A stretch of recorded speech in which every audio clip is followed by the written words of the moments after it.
Hello friends, आज के episode में दिखाया जाता है कि करिश्मा आती है और काकू से कहती है कि काकू सई भाभी कॉलेज जाने के लिए तैयार हो गई है। तभी सोनाली कहती है कि बहनी, आपने कुछ सोचा है कि सई को कॉलेज जाने से कैसे रोकना है।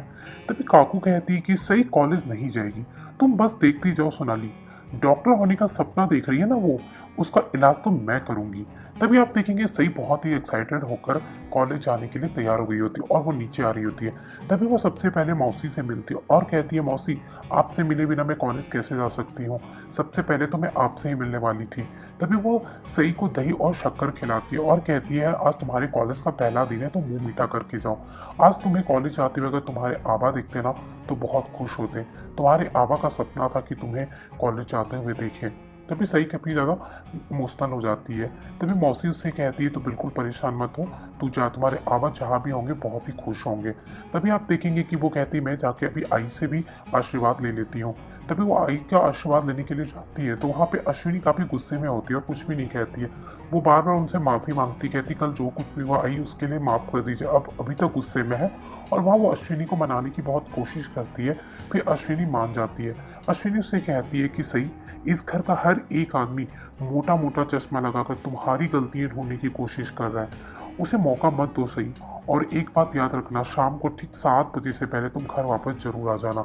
सही कहती है, पक्का ही, मैं शाम को 7 बजे से पहले आने की पूरी कोशिश करूंगी और मैं पहले ही आऊंगी। आप बिल्कुल परेशान मत होइए। तभी उसके बाद वहां से वो जाने लगती है। तभी करिश्मा आती है और कहती है कि सही भाभी, आप यहाँ क्या कर रही है, आपको ना काकू बाहर बुला रही है। तभी वो कहती है, काकू बुला रही है। तभी अश्विनी को लगता है कि कुछ ना कुछ फिर होने वाला है। तभी सही बाहर जाती है देखने के लिए कि आखिर काकू कह क्या रही है। तभी काकू वहाँ पे सही से कहती है कि सही, तुम आ गई, आ जाओ, यहाँ पे तुम्हारे लिए कुछ काम है जो तुम्हें करना है। सही कहती है, क्यों, क्या हो गया काकू। काकू कहती है कि तुम्हें तो पता ही है ना कि आज प्रभुदनी एकादशी है और आज का दिन है ना बहुत शुभ माना जाता है। तुम्हें तो पता है पिछले कई दिन से इस घर में कलेश चल रहा है। तो हम लोगों ने गृह शांति के लिए महाभोज करा रहे हैं। तो उसके लिए हम यहाँ पे 11 ब्राह्मणों को महाभोज कराएंगे। तो सही, उसके लिए हम चाहते हैं कि तुम भी कुछ काम कर लो। सही कहती, मैं क्या काम करूंगी उसके लिए, मुझे तो आज कॉलेज जाना और मैं बहुत लेट हो रही हूँ, मेरी कॉलेज का पहला दिन है। तो आज मैं जाती हूँ, मैं फिर कभी काम कर लूंगी, मैं कल कर लूंगी और कल से इवन मैं सारा काम खत्म करके ही कॉलेज जाऊंगी। पर आज मेरे लिए पॉसिबल नहीं होगा क्योंकि मैं ऑलरेडी बहुत लेट हो चुकी हूँ काकू। काकू कहती, ये सब कुछ नहीं चलेगा सही, तुम्हें काम करना होगा, उसके बाद ही तुम जा सकती हो। सही कहती है, ठीक है, मेरा काम है ना उषा मौसी कर लेगी, क्योंकि मैं ये सब काम जानती भी नहीं हूँ और मेरा आज फर्स्ट डे है कॉलेज का तो मेरा लेट हो रहा है। तभी वो कहती, नहीं सही, तुम्हें अपना काम करना, ये काम घर की बहुएं ही करती है। और तभी वो कहती है कि पत्रलेखा, करिश्मा, तुम लोग पूरी और हलवा बना लेना। और वो कहती है अश्विनी से कि अश्विनी, तुम ना कटहल की सब्जी बना लेना। और सोनाली से कहती है, तुम सारे काम देख लेना, अगर कुछ भी कमियां हो रही है, कुछ भी घट रहा है तो तुम उसे बता देना। और सही, तुम ना कटहल को काट लेना और अश्विनी तुम कटहल बना लेना। तभी वो कहती, कटहल काटना तो मुझे नहीं आता है, मैंने तो ये सब कभी किया ही नहीं, ये सब तो उषा मौसी करती थी वहाँ पे गढ़चिरौली में। मैं किचन के छोटे मोटे काम करना जानती हूँ पर ये कटहल ये सब कुछ काटना मेरे लिए बहुत ही मुश्किल होगा। तभी वो कहती कि आई, क्या आप मेरा काम कर देंगी आज, आप ही कटहल काट के बना लीजिए ना, मैं फिर आपका काम कभी कर दूंगी। तभी निनाद कहता है कि अच्छा, अब देखो, अब मालकिन बहू ना कॉलेज जाएगी और नौकरानी सास जो है उसके हिस्से का सारा काम करेगी। मैंने जो भविष्यवाणी की थी ना वो बिल्कुल सच हुई या नहीं भाई, नहीं देखा, मैंने कहा था ना कि ये मालकिन बनेगी और इसे नौकरानी बनाकर सारा काम करेगी। मुझे मालूम था ऐसा ही होने वाला है और देखो ऐसा ही हो रहा है। वहाँ निनाद उसे सुनाना चालू कर देते हैं। तभी सही कहती है कि ये आई से ना मैं रिक्वेस्ट कर रही हूँ, मैं आई को कोई हुक्म थोड़ी चला रही हूँ कि वो मेरा काम कर दे। मैं आकर आई के हिस्से का सारा काम कर दूंगी। अभी आई, आप मेरे हिस्से का काम कर लीजिए और आने के बाद आपके जो हिस्से का काम होगा ना उसको भी मैं कर लूंगी। पर अभी मैं यहाँ नहीं रुक सकती, मुझे बहुत लेट हो रहा है, मुझे कॉलेज जाना है और आज मेरे कॉलेज का पहला दिन है तो मुझसे ये सब नहीं होगा, मैं जा रही हूँ, बाय। तभी काकू कहती है कि रुको, जब तक तुम मेरी और निनाद की बात नहीं मानती हो तब तक तुम यहाँ से नहीं जा सकती हो। तभी वहाँ पे करिश्मा कहती कि आप एक काम क्यों नहीं करती, आप इन्हें टमाटर और अदरक दे दीजिए पीसने के लिए। तभी काकू कहती चलो आज मैं करिश्मा की बात भी मान लेती हूँ और तुम्हें मैं टमाटर अदरक और मिर्च पीसने के लिए देती हूँ। तुम ये सारी काम कर लो, अपना अदरक टमाटर पीस लो, फिर तुम कॉलेज चले जाओ। तभी सही कहती लेकिन मुझे ये सब काम नहीं आता है, मैंने ये सब काम नहीं किया वहाँ पे, ये सब काम तो मेरी उषा मौसी कर देगी। उषा मौसी क्या आप मेरा ये सारा काम कर देंगी? तभी उषा कहती है कि हाँ मैं ये काम कर दूंगी तुम्हारा, सही तुम कॉलेज जाओ। तभी वहाँ पे आप देखेंगे कि सोनाली कहती है कि ये ना महाभोज है और घर की बहुओं को ही ये काम करना, नौकरानी को नहीं ये काम करना। हमने तुम्हारी उषा मौसी को क्या घर में रख लिया, तुम तो उसे बहू का दर्जा देने लगी। ये एक नौकरानी है तो इसे नौकरानी ही रहने दे, और ये काम जो है ना घर की बहुएं ही करती है और कोई नहीं करता है। तभी अश्विनी कहती अगर घर की बहू को ये काम करना होता है, ये खाना बनाना होता है, तो तुम आज तक किचन में खाना बनाने के लिए क्यों नहीं आती हो सोनाली? तुम तो कभी भी कुछ काम किचन की नहीं करती हो। तभी वहाँ पे निनाद कहते हैं क्योंकि सोनाली बड़े खानदान से है, छोटे घर से नहीं है, चाहे तो वो अपने लिए ना 10 नौकर भी रख सकती है। फिर भी देखो सोनाली घर का सारा काम पूरी तरह से देख रही है ना? नहीं देख रही है। आज भी देखो वो कभी वो सारा अरेंजमेंट जो कुछ भी है उसने ही तो किया है, वो देख रही है ना सारा अरेंजमेंट। और तुम और तुम्हारी जो लाडली बहू है ना ये बात नहीं समझेगी क्योंकि तुम दोनों ना छोटे घर से हो।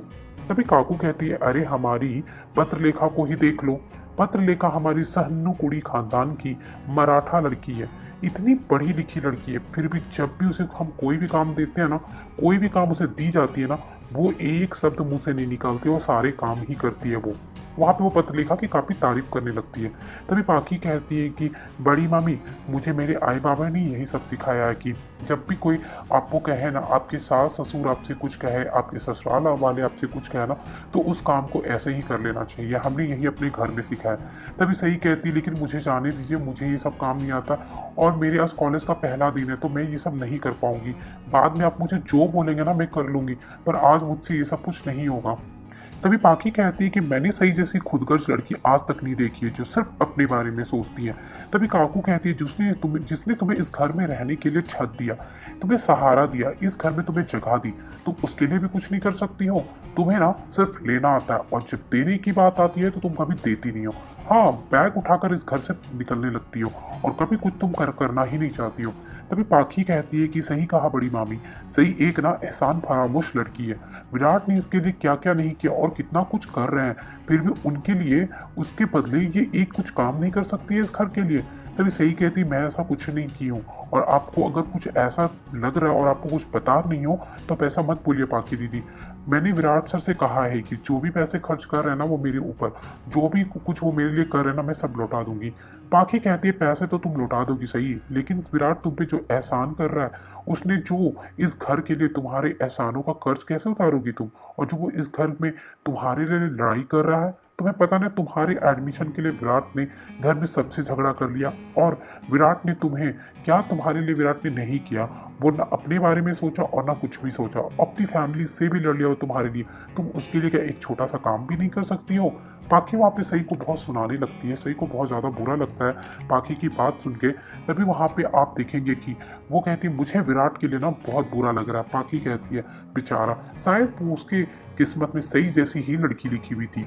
सही ये सब बातें सुनती उसे बहुत बुरा लगता है। वो कहती ठीक है बताइए क्या काम करना है, अपने सारा काम करके ही कॉलेज जाऊंगी। तभी सही जाती है और वहाँ पे बैठ जाती है। वो कहती है अदरक और टमाटर पीस लो तुम। तभी वहाँ पे सही को अदरक पीसने के लिए दे देती है। सही लेती है और कहती है कि उषा मौसी जाके आप ना मिक्सर ग्राइंडर लेके आ जाइए किचन से।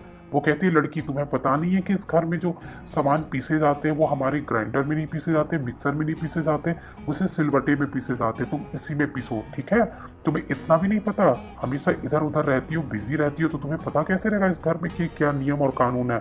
हमारे घर में खाना सिलबट्टे में पीस के ही मसाले बनते हैं, यही हमारे घर के शान की बात है। हमारे घर का खाना मिक्सी में थोड़ी बनता है लड़की। और वहाँ पे सही से कहती है कि तुम जल्दी से सिलबट्टे में पीसो। वो अदरक उठाती है और सिलबट्टे में पीसने लगती है। सही को समझ में नहीं आता है कि चलाना कैसे, और क्योंकि उसने कभी किया नहीं था। सही कहती मुझे चलाना नहीं आता है। वो कहती है कि नहीं आता तो हमें कुछ नहीं पता, तुम करो। अश्विनी सिखाना चाहती है पर काकू से सिखाने के लिए नहीं देती है। फिर सही किसी तरह से पीस रही होती है बार बार, और उसे अदरक जब पीस लेती है वो थोड़ी सी, तो सोनाली काकू और भी अदरक डाल देती है और कहती है ये ले इसे भी पीस दे। सही जब उस अदरक को छीलने लगती है तो उसके हाथ कट जाते हैं।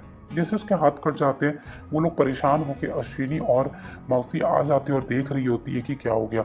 वहाँ पे काकू फिर से ताना मारना चालू कर देती है सही को। सही को बहुत ही दर्द हो रहा होता है, लेकिन वहाँ पे सब कोई उसे सुना रहा होता है। तभी सही कहती है मैं पीस लूंगी। तभी सही के हाथ के कटे हुए खून जो रहते हैं वो अदरक में गिर जाते हैं। सोनाली काकू कहती ये क्या, सारा अदरक इस लड़की ने बर्बाद कर दिया, ये देखिए क्या किया उसने, सारे अदरक में उसने रक्त डाल दिया है, पूरा बर्बाद हो गया ये देखो क्या हो गया। तभी सही वहाँ पे फिर से अदरक उठाती है और उसे पीसने लगती है। दूसरे तरफ विराट कहते हैं सही का अब तक कॉल नहीं आया, मैंने उससे कहा था कि कॉलेज जाने के बाद सबसे पहले मुझे कॉल कर देना, और मैंने उससे कहा था अकेले मत जाओ, मेरी वो कोई बात नहीं मानती है, अब तक कॉल नहीं आया, पता नहीं वो कॉलेज पहुंची भी है या नहीं पहुंची है। इधर विराट परेशान हो रहे होते हैं कि सही ने अब तक कॉल क्यों नहीं किया। दूसरी तरफ आप देखेंगे कि दिव्यानी अचानक से दौड़े दौड़े आती है और देखती है कि सही का हाथ कट गया। वो काफ़ी ज़्यादा परेशान हो जाती है सही के कटे हाथ को देख के। तभी वो अपना दुपट्टा फाड़ती है और दुपट्टे को फाड़ने के बाद सही के हाथ में बांधने लगती है और कहती है क्या हो गया सही भाभी, आपको बहुत दर्द हो रहा है ना। और वो सही का बहुत केयर करने लगती है, सही के हाथ में दुपट्टा बांध देती है और कहती है लाइए मैं आपका काम कर देती हूँ, आप छोड़ दीजिए। वो कहती नहीं ताई, मैं अपना काम खुद कर लूँगी, आप प्लीज़ छोड़ दीजिए। तभी वो कहती ठीक है, मैं यहीं पे बैठी हुई, आपको मेरी कोई भी ज़रूरत होगी ना, आप मुझे बताना, आपको बहुत दर्द हो रहा होगा ना। तभी आप देखेंगे कि वहीं पे दिव्यानी पास में बैठ जाती है और सही फिर से अपना अदरक मिर्ची पीसना चालू कर देती है। जैसे उसके अदरक पीसना खत्म होता है, काकू कहती है ये ले मिर्ची पीस। काकू इतना सारा मिर्ची उठाती है और उसके सिलवटे में डाल देती है और कहती है इसे भी पीस दे लड़की। तभी वो कहती है अब मिर्ची से क्यों दे रही है बहनी, इसका हाथ कट गया, मिर्ची से तो इसका हाथ जलेगा ना। तभी वो कहती है कि इसे पीसने दिए, मैंने जो कहा है उसे करने दे। तभी सही वहाँ पे मिर्ची भी पीसती है, अपने हाथ में कपड़ा बंधा हुआ दुपट्टा के साथ वो मिर्ची को भी पीस देती है। मिर्ची को पीसने के बाद वहाँ पे आप देखेंगे कि सही को काफ़ी पेन होने लगता है। तभी वो कहती है अश्विनी लाओ मिर्ची मैं उठा देती हूँ, तू मिर्ची मत उठा। तभी वहाँ पे वो कहती नहीं नहीं मैं खुद ही उठा लूंगी।